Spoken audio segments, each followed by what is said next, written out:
I can't move my body, I can't move my legs or anything because the pain is just incredible. You know, there's no cure for sickle cell. Prodigy battled sickle cell disease. Eazy was taken by complications from HIV/AIDS, and Bushwick Bill fought pancreatic cancer until his final breath. These rap legends faced illnesses no medicine could cure. For Eazy, it all started with a simple cough in early 1995, which he brushed off as bronchitis or the result of late nights in studio, but quickly turned into serious breathing problems that landed him in Cedars-Sinai Medical Center in Los Angeles. On February 24, 1995, doctors delivered the devastating news. He had full-blown AIDS.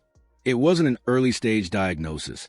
His immune system had been silently collapsing for years, likely from unprotected sex, leaving it with pneumonia filling his lungs at just 30 years old. Through it all, his wife, Tamika Woods Wright, whom he had married in a hospital bed just 12 days before the diagnosis, stood steadfastly by his side, later recalling the heartbreaking moment they learned the truth, a moment that shook the entire hip-hop world. We got the test results back, and the test results came back positive. He is HIV positive. I said, okay, and it took me a minute, and he asked, are you okay? And I just remember, just sitting, crying. Back in 1995, HIV treatment was brutal and offered barely any relief. Doctors put Eazy on AZT, the first approved HIV drug, but only provided slight respite while causing severe side effects like nausea and anemia. His condition swung between fleeting moments of clarity where he'd crack jokes with family and delirium from fevers hitting 105. Kidney failure landed him on dialysis, and his weight plummeted from 160 to under 100 pounds in weeks. From his hospital bed, Eazy did something powerful. He reached out to former NWA members like Ice Cube and Dr. Dre, squashing old beef and making peace. On March 16, 1995, he issued a public statement urging people to take AIDS seriously and get tested. 10 days later, on March 26, surrounded by family, Eazy passed away from AIDS complications at just 30 years old. His death forced hip-hop to confront HIV and AIDS head-on, breaking stigma and pushing for more testing in black communities nationwide. While Eazy's battle came sudden and late, Prodigy fought his incurable disease from the day he was born, living with relentless pain for over 4 decades. Albert Johnson, one half of the legendary Queensbridge duo Mobb Deep, was diagnosed with sickle cell anemia at just 6 months old. He didn't have a mild form, had the full homozygous SS variant, where red blood cells twist into rigid crescent shapes under stress, clogging vessels, starving organs of oxygen, and triggering excruciating pain crises. His first crisis hit at age 2, and from there, childhood became a cycle of hospital stays, missed school, and blood tests that left his fingertips calloused. Growing up in the Queensbridge projects made everything even harder, but Prodigy endured, turning his lifelong pain into the raw, unfiltered bars that would define him. Cold winds triggered leg ulcers that wouldn't heal, and tour buses with stale air brought breathing problems that left him gasping after shows. Sickly from birth, Prodigy's growth was stunted at 5 feet 6 inches, and his hemoglobin levels hovered around half of what they should have been. By his teenage years, exhaustion was just his baseline, and he needed iron infusion, but the worst part was the pain itself, something he never sugarcoated in interviews. Excruciating, immobilizing pain that left him unable to move, sometimes needing to be carried to the hospital. There was no cure for sickle cell. As a child, he relied on strong painkillers like Demerol during crises. As an adult, he took hydroxyurea daily, which cut crisis frequency by about half but required constant monitoring. Penicillin helped prevent infections, the leading killer of sickle cell patients. In later years, after years of kidney damage, his wife Alana donated one of her kidneys, giving him extra time but requiring drugs that weakened his immune system. After a show in Las Vegas on June 18, 2017, Prodigy checked into a hospital for routine anemia treatment, but a sickle-triggered infection escalated into sepsis. His compromised body couldn't fight off pneumonia, and 3 days later, on June 20th, 2017, at just 42 years old, he passed away finally free from the lifelong pain that had haunted him. While Prodigy battled a single genetic disease, the next legend faced a double assault. 2 autoimmune conditions attacking his body at once. Hospital beds weren't meant to be recording studios, but for James J. Dilliancy, they became exactly that. The Detroit production legend whose soul-drenched beats revolutionized hip-hop in the late 90s and 2000s, made drums feel loose and human while chopping samples into pure emotion. But in early 2002, after a grueling European tour, exhaustion and joint pain led to a life-changing diagnosis. At just 28 years old, Dilla learned he had both thrombotic thrombocytopenic purpura, TTP, and lupus, two conditions that would forever alter his life in music. TTP is a rare disorder where the body destroys its own platelets, forming deadly clots, while lupus attacks healthy tissues throughout the body, causing inflammation and organ damage. Together, these diseases were slowly destroying Jay Dilla from the inside. The producer went from chaining 18-hour studio sessions to needing dialysis 3 times a week just to survive. His hands swelled so badly he could barely hit the pads, and his weight plummeted from 160 to 120 pounds. Treatment became a relentless grind. Plasma exchanges to replace his blood, immunosuppressants that bloated him, and steroids that fueled creativity but brought brutal side effects. By 2003, he moved to California for better medical care at UCLA Medical Center, yet complications kept piling up. Kidney damage from lupus landed him on a transplant list he would never reach. One friend recalled how, even as death closed in, Dilla spent his final months pouring every ounce of life into his music, creating beats that carried the weight of his suffering while leaving a timeless mark on hip-hop. Excruciating pain. Like, it's to the point where I can't even move. They have to pick me up or put me in a wheelchair and carry me to the hospital. Like, I can't move my body, I can't move my legs or anything, because the pain is just incredible. You know, there's no cure for sickle cell. Despite everything, Jay Dilla refused to stop creating. From his hospital bed at Cedars-Sinai in late 2005, hooked up to IVs and barely able to move, he recorded his masterpiece Donuts. His mother wheeled in a portable sampler, and he programmed 31 short tracks a week to stand, but determined to leave his mark. The album dropped on February 7, 2006, as his final statement, and just 3 days later, on February 10th, complications from TTP and lupus caused circulatory failure. Dilla died at just 32, but his legacy lives on through Donuts and annual Dill Day celebrations. While Dilla's illnesses ravaged his organs and forced him onto dialysis, the next legend's incurable disease demanded constant self-management, insulin, blood sugar monitoring, and lifelong vigilance just to survive.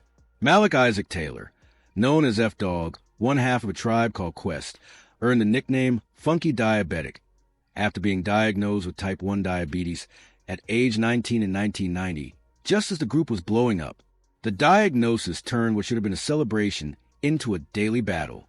Type 1 diabetes meant his pancreas no longer produced insulin, so without careful monitoring, blood sugar could spike dangerously or crash fatally. Early symptoms were terrifying: a sudden 20-pound weight loss mistaken for tour exhaustion, hypoglycemic blackouts mid-verse, blurred vision, relentless thirst, and neuropathy in his toes warning of potential ulcers and amputations. Managing became a full-time job alongside being an MC, for daily insulin shots, constant finger pricks, and turning every meal into careful carb math. By the 2000s, continuous glucose monitors helped, but complications mounted. After 18 years of high blood sugar wreaking havoc on his kidneys, he needed a transplant in 2008. His wife Alana donated a kidney, giving him a second chance, though lifelong immunosuppressants left him vulnerable to infections. Years later, Faye spoke openly about how diabetes had completely reshaped his life, a constant battle fought both on stage and off. You could definitely, but like, he was like dying and shit, and then his mom was like obviously crying. He was in the hospital. He was making this whole album in the hospital, and he made that song to tell her, "Don't cry when I pass away." You know what I mean? Like, that shit just f***ed me up, bro. Like, wow, yeah, crazy. The disease constantly derailed F-Dog's tours, forcing him to step back from some tribe activities just to stay alive. But he refused to hide his condition. He openly rapped about living with diabetes and worked with diabetes foundations to help others. In March 2016, after a European tour where his blood sugar had been all over the place, he collapsed in California. Renal failure and a perforated intestine, both the result of years of diabetes and immunosuppressants, overwhelmed him. And on March 22, 2016, surrounded by his tribe family, F-Dog passed away at 45. While type 1 diabetes could be managed with discipline and technology, The next legend faced a silent killer that often showed no symptoms until it was too late. Bushwick Bill. Standing just 3 feet tall due to dwarfism, Richard William Stevens Jr. was physically small but left a massive mark on hip-hop, pioneering horrorcore rap with Houston's Ghetto Boys and spitting chilling verses in his high-pitched voice. In late 2018, stomach issues he blamed on too much barbecue and beer escalated into serious health problems, bloating, jaundice, and alarming weight loss. By February 2019, doctors at MD Anderson Cancer Center delivered the devastating diagnosis: Stage 4 pancreatic cancer. The adenocarcinoma had already spread to his liver and lungs, making it essentially untreatable. Known as the silent killer, pancreatic cancer often shows no symptoms until it's too late, and Stage 4 carries only a 3% 5-year survival rate. His dwarfism worsened the situation. Spinal stenosis pinched nerves, making tumor-related pain unbearable, and his short stature contributed to delayed diagnosis, as doctors initially dismissed his symptoms as digestive issues. On May 1st, 2019, Bushwick Bill went public with the news of his diagnosis on a podcast, confronting the reality of a disease that had already taken too much. Keep up on you, like diabetes is one of those illnesses, and it finally came and kicked my butt. It affected my kidneys, so I had to go through hell and back because of diabetes, and I'm gonna be a diabetic for the rest of my life. Treatment at MD Anderson was aggressive but brutal. Bushwick Bill endured harsh Folfox chemotherapy that blistered his veins and dropped his white blood cell count dangerously low, while fever spiking to 103 forced him into isolation. Radiation targeted his liver but caused nerve damage, and his dwarfism created constant logistical challenges with hospital equipment. He tried everything from cannabis oil to prayer circles with Scarface, and a GoFundMe raised over $100,000 for experimental treatments. Yet pancreatic cancer didn't care about fight or faith. Enzymes leaked from his dying pancreas, literally digesting it from the inside, and diabetes developed, requiring insulin shots administered with shaking hands. On June 9, 2019, after weeks better in the Houston Methodist Hospital, toxins built up in his blood, causing hallucinations. Multi-organ failure followed. Scarface held his hand as Bill mumbled about the Ghetto Boys before slipping away at 52. While his cancer spread fast and furious through his small frame, the next legend faced a slower, insidious battle: blood cancer that ate through his bones as rogue plasma cells multiplied uncontrollably. Keith Edward Elam, known as Guru, the philosophical voice of Gang Starr, dropped baritone wisdom over jazz-infused beats, but offstage his body was at war. In 2009, chronic fatigue and bone pain led to a diagnosis of multiple myeloma at age 48. This vicious blood cancer hijacks plasma cells and releases proteins that eat through bones like acid. African Americans are hit by myeloma at twice the rate of white Americans, likely due to vitamin D deficiencies and healthcare disparities. The disease systematically ravaged Guru. His kidneys began failing from excess proteins, causing swelling in his limbs, while spinal lesions triggered excruciating back pain. His brother recalled how Guru pushed through a European tour in late 2009, hiding fevers and night sweats until he collapsed backstage in Paris.